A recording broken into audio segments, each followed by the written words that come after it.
What is your full name? Elmer H. Bollinger. When and where were you born? I was born in South St. Louis, March 4th, 1946. Which war did you serve in? Vietnam. Were you drafted or enlisted? Drafted. Do you recall your first days in service? Yeah, it was totally unusual. We went down to, we left downtown St. Louis. We arrived at Fort Leonard Wood about 3 o'clock in the morning, 4 inches of snow, and marched us to a building to get uniforms and had to wait till 6 o'clock till they opened. Tell me about your boot camp experience and the training that you had to do. Well, in boot camp, first off, we were in buildings that were condemned back in 46 or 47. That's when we started out. Then later we moved to quite a bit nicer barracks. But mainly boot camp was to try to get you in shape and get you to the point where you didn't have a mind of your own. You did what they told you to do. You didn't think no more. You just did what you were told and did it right away. And they always said if you were overweight, they'd take it off of you. You're underweight, they'd put it on you. I went in at 152 and come out at 152, so I must have been in pretty good shape to start with. Right.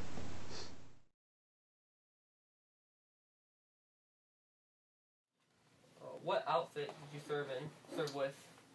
In Vietnam, I served with 1st and 44th Artillery Group. Where exactly did you go? I was as far north of Vietnam as you could get.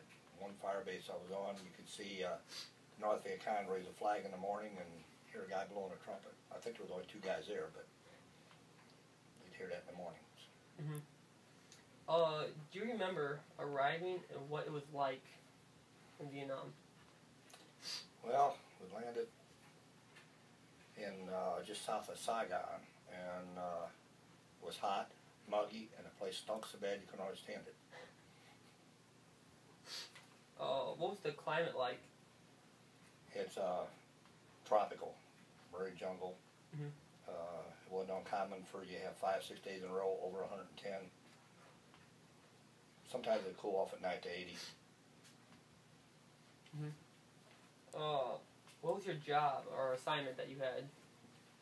Most of the time I drove a Jeep, and I ran the radios and pulled eye guard duty. I drove I drove 16,000 miles while I was over there. 100 miles a day was not unusual. Wow. Did you see any combat?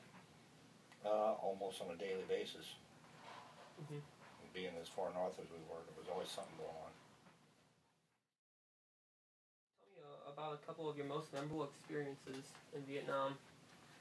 Well, one of the things that was odd, I got chosen to learn how to fire an 81 millimeter mortar. We had a guy that was an officer in our outfit. He had been an NCO and he was an instructor in it, so he knew how. We weren't authorized one, but the Seabees got us one. And there was a big dry creek bed out from our position that nothing could reach it except for a mortar. And nobody else had a mortar that could reach right where we really need to reach. So they trained me how to use it. Well, we're using it one night. I got a fire mission to fire 6 or 7 rounds out in this one area. I fired the first 5 and the 6th one stuck in the tube. And everybody's looking, nobody knows what to do. Well, I'd been told what to do, but I had never done it. You had to beat on it with a hammer for a little bit. If it still didn't go, well then you had to take it loose from the base plate, pick it up until you got the back end higher than the front, beat on it until the round fell out, but somebody had to catch it so it wouldn't go off. I didn't get my volunteers right away. And one friend of mine, he volunteered, and we got it out, and it didn't blow up on us, and hooked it back in the base plate and cleaned the tube out. There was some Cosmoline, which is like Vaseline, they put in when they pack it and stuff, and it all didn't get out, and with firing that many rounds, it melted and clumped the tube and stuck. So we got it cleaned out and was able to complete the fire mission then. But the gooks were trying to overrun the perimeter on one side, and we got them before they even got started hardly. One of the rounds that dropped in was a white phosphorus, and it set off their ammo dump that they had set there. How I hit the ammo dump, who knows, but somebody was guiding it in there, and That's where it hit, and it blew up for about an hour Wow. while we were fixing the mortar tube. Mhm. And by that time, we got helicopter gunships there and didn't have a chance then. But kind of always remember when the round sticks in a mortar tube and you can't get a volunteer to grab the other end. Right. And the same guy that grabbed the other end, he was the guy that rode with me most of the time with my shotgun. Mhm.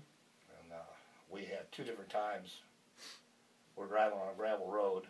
I'm running 50, 55 mile an hour, and I had the windshield shot out twice. With me and him in the Jeep, neither one of us got hit. So.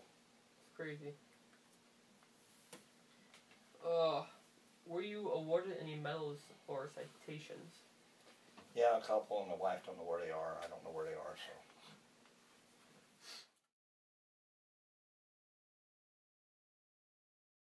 How did you stay in touch with your family while in Vietnam?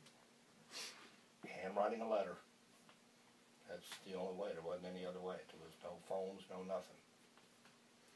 How long did it take you to communicate with them? How long did it take us for them to get the email or the mail? Sorry. No emails, no. It wasn't invented yet.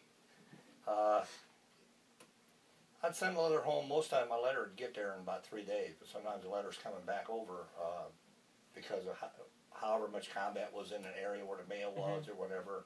Sometimes the roads would be closed and you couldn't get through.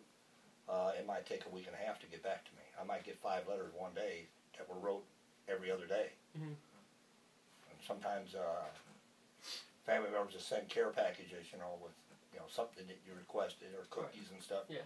You might get 4 in one day, and they were sent maybe 3 or 4 days apart each one of them. Mm-hmm. But you get them all one day. Of course, you had to eat them all because they would stale so quick. Right. So everybody got to eat good when you get a care package. You share it with everybody, and everybody shared theirs with you. Mm-hmm. And some people never did get a care package because they didn't have any family or whatever, which was really pretty sad. Mm-hmm. What was the food like that you ate? Well, 90% of the food I ate was out of a can. What's called the old style sea rations. And you got a little cardboard box, and it had small cans of stuff in it, and most of it you had to read the label to find out what it was. After you opened it and tasted it, you still didn't know what it was without reading the label. Right. Most of it was not hardly edible, but that's all you had. Did you have plenty of supplies while you were down in Vietnam? Now, a lot of times we'd be running real low on ammo and things because the roads would be closed and they couldn't get them into us. Everything had to be trucked in. And airlifting stuff in was pretty hard to do sometimes. Right. Did you feel pressure or stress at all while in combat or in Vietnam? I think after a while you just kind of get used to it as a daily routine. You just kind of just shrug it off. Well, I made it through tonight. I'm gonna make it through another day. Right. And by the time you got down to 250 days, you started counting the days. Yeah. You say, well, I'll be glad when you go, because when you go, I got 30 days less when you leave. And then finally, you get down low enough on time that somebody would say that about you. So I'd be glad to see you go, because I only have so many days left. And everybody had the same goal, to get home safe. How did people entertain themselves while down there? We didn't really have any entertainment. Not, because I was out in the field all the time. We didn't. Once in a while in a rear area they'd have movies, but they were the old 8mm, no sound, just a picture, and that was it. Right. Once in a great while they'd get some kind of current western or something that was playing in the theaters here. We'd get it maybe 6 months afterwards, and if you got in one of the real rear areas, they had a little place they'd set up, and they would actually have a talkie movie. But that was only when I was out of my area. Right. Our area, we never had nothing like that. Where did you travel while in the service? Just around the base there. I never even took an R&R. They had it available, but I knew probably 8 or 9 guys that went on R&R. When they come back, they were so used to being in a non-combat area that they got killed shortly after they got back. So I said, I'm going to keep the edge I got while I'm here, and I never did go. And can you explain what an R&R is? It's rest and recreation. It's where you got to go to Bangkok, Thailand, or someplace like that. And basically, all the guy did was go and get drunk. I didn't drink, so it didn't really appeal to me. If you were married, you could go to Hawaii, but I wasn't married, so I wouldn't have been able to go to Hawaii anyway. Do you recall any particularly humorous or unusual events? Yeah, there was one time, it was during monsoon season, so it's raining constantly. And the roads are muddy and everything else. It's a gravel road with dirt washed across it and stuff. And this one lieutenant, he was in charge of what I was going to be doing for a little while. And he had me and another guy on the road all day long, doing stuff that we didn't need to do, but, he had us out there running around all day. So that evening, one of the officers needed to go down to battalion headquarters for a meeting. And the captain and I got along pretty good, so I asked him, I said, "Can Lieutenant Spencer go?"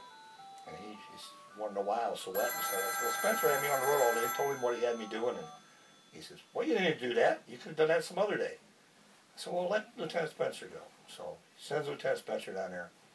And he only been there for a little while, and he puts on a brand new uniform, and there's still starch in it and everything else. And we take off down the road and went down the road a little ways. I had my buddy, he was riding in the back seat that rode me all the time, and I already prearranged it with him. We got to a certain point, and there was a big mud puddle, went all the way across the road. It was about 1.5 feet deep. And I told him, I says, "Fire a couple shots out the back of the Jeep. I'll tell him we're getting shot at, and I'll take off." And I had the windshield shot out of my Jeep, so I didn't have a windshield anymore. And I hit that water puddle doing about 50 miles an hour, and a wall of water come right up over the Jeep. And his mouth went wide open. His eyes got real big. He got a mouthful of dirty water. He was spitting water and gagging and everything. And I just kept on driving. And, of course, his clean new uniform was a mess. And when he showed up for his meeting, everybody bust out laughing at him because he looked so funny. But, paybacks are hell, aren't they? Do you recall the day your service ended? Yeah, I was glad to get the hell out of there. We left Vietnam at exactly midnight. It was 104 degrees. Landed in Fort Lewis, Washington. It was exactly midnight the same day I left because we crossed the international date line. It was 38 degrees, about 30-mile-an-hour winds, rained with a little bit of sleet and snow mixed in it. We like to froze our toes off. I mean, it was cold after being in 100-degree weather all the time. And then I had to be there, I guess, almost, well, I was there till about 6 o'clock the next evening to process out. And I stayed in Vietnam an extra 23 days, so when I come home, I could get out of the service. So when I left there, I was gone. What was coming home like? Well, think of the most fun you ever had in your life, that ain't nothing. I mean, you've been gone for 13 months, didn't see anything civilized the whole time, didn't have a decent meal the whole time, didn't see anybody but the guys you had to be with. Of course, you did rely on them, and you knew them guys pretty well, but coming home was, there's no way to explain how good it felt. Did you work or go back to school? I goofed off for about 3 weeks, and then I got a job working in a Western Auto store. Well, was your education supported by the GI Bill? It would have been, but I didn't bother. I wasn't a great student, so I didn't bother to go back. Did you make any close friendships while in the service? While we were there, but there was only 2 guys I was in touch with. One, I was there and he come home. I was in touch with him 3 or 4 different times with letters. And then another guy, when I come home, I was in touch with him over there. And I guess we wrote back and forth 3 or 4 times, and I didn't hear from him for a while, and then I found out he got killed. So, and the guy that was here, I lost touch with him. I sent letters to him, but they all come back. So he went somewhere. I don't know where he was either. Did you join a veterans organization? No. We didn't have to join anything since in Jefferson County, if you served in Vietnam, you didn't have to join. And I didn't want to be in no organization. I didn't want to be in to start with. So. Did Did your military experience influence your thinking about war or about the military in general? Yeah, I guess. I think that they do some pretty dumb things, and I think one thing they need to do, Obama and Clinton, they were not in the service. I think it should be a law that you cannot be president unless you have served in the military, because you don't know what it's like unless you've been there. Do you attend reunions? No, I don't have any. How did your service and experiences affect your life? I guess it kind of made you say, okay, well, I'll try to get along with you, but if you're going to give me some trouble, I ain't going to put up with it. As a veteran, how would you like to see your service honored? Is it done enough? Just leave me alone. I didn't want to be there to start with, and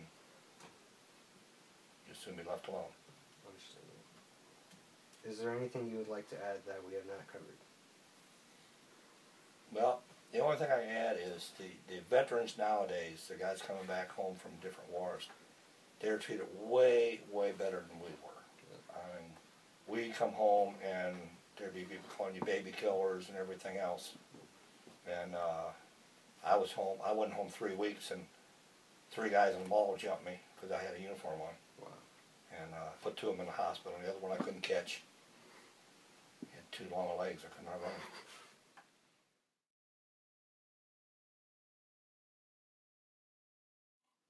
Why were you treated so poorly when coming back from Vietnam? Well, the news media had crucified us, and they didn't realize we were there by no choice of our own. You know, the government sent us over there, and we believe in the United States government and the freedoms we have here, and we thought everybody else should have them freedoms. Some guys enlisted, but they still had the same idea. We weren't over there because we wanted to be there. It was a political war. And then the news media wanted to crucify us for being there. And what were your parents' names and occupations? My mom's name was Eileen, and she was a homemaker. My dad was Elmer, same as me, and he was a bricklayer. Actually, my dad had a 50-year card, and my grandpa has a 50-year card for being bricklayers. And how did these play an important part in the war? So this grenade actually belonged to my uncle, who was in the Seabees during the Second World War. And I don't know if he painted it yellow or if that's the way the Navy had it. The Army was OD green. But each one of these ribs here, when it would blow up, each one of these ribs would be a projectile and just go flying. So I think we counted it before, and I think there's like 40 of them on here. So there's potentially 40 different pieces of metal flying out. They had to go clean through your body and out the other side. That's how much impact it would have. They were made really to injure a bunch of people, and everybody injured would have to take 2 guys to take care of them. So if you injured 4 people, you'd have 2 guys taking care of each one of them, so you get rid of 12 people at the same time. If it landed close to you and you were the only one that would buy, yeah, it would kill you. It might kill a couple people. But they were really made to injure a bunch of people and have other people taken out because you're taking care of them. And the shrapnel. And this is a piece of scrap metal I dug out of a sandbag wall. It come from 1.5 Hive howitzer, and it was the Marines shooting at the wrong place, and they darn near blew us away that night. But we finally got them to stop shooting at us. But this is the results.